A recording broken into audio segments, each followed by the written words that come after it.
The worst camper ever. That's me. I'd like to introduce myself as that. I'm wearing that as a proud badge. I hope that maybe resonates with some of you, maybe not, I don't know. But let me just ask you this. Have you ever been camping? Who's ever been camping? Show of hands. Okay, great.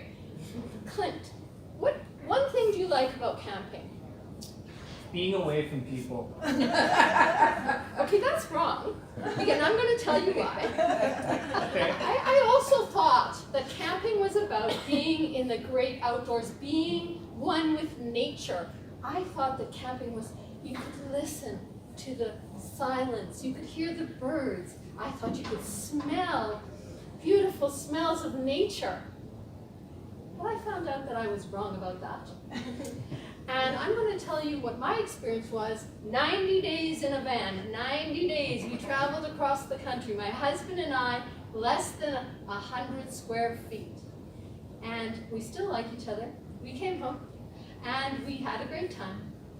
But I discovered that I am the worst camper ever. And I'll tell you why. Let's go through the list. Number 1. Campfires. Does anyone like a nice campfire? Anybody? Okay, you're wrong. I will tell you why. I would see everybody huddled around the flames. They're sitting there in groups looking deep into that heat, pulsating heat. And you know what comes out of a campfire? Smoke. And let me tell you how much I love the smell of smoke in my hair, smoke in my clothes.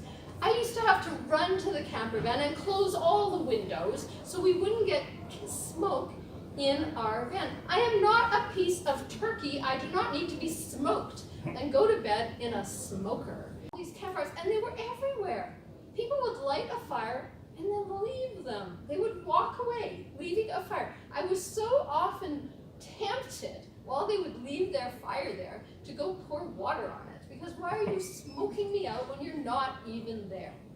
It's also a fire hazard. Like, what's up with that? Little kids are running around, they're going to fall into it. What's up with people? Are you Neanderthals? Is there some primitive need to see fire? You have to show your dominance over the elements while smoking me out? When we would check into a campground, they would always ask me 2 things. Can we give your campsite away, your number of people come looking for you? And I was thinking, like, no. But that aside, nobody was looking for me. But the second thing they always asked me was, would you like to buy some firewood? They're asking me. And I would say to them, no. And I don't want you to sell any to anyone else either. They never got that, but it was clear to me, stop selling the wood, stop encouraging people. Oh my goodness. The second thing about camping that I found so difficult to bear with was other people's music. I don't need your playlist. I don't need it. I don't want it. I don't want to hear your achy breaky heart. I don't want to hear Havana Una Na. I don't want it. And I even like that song.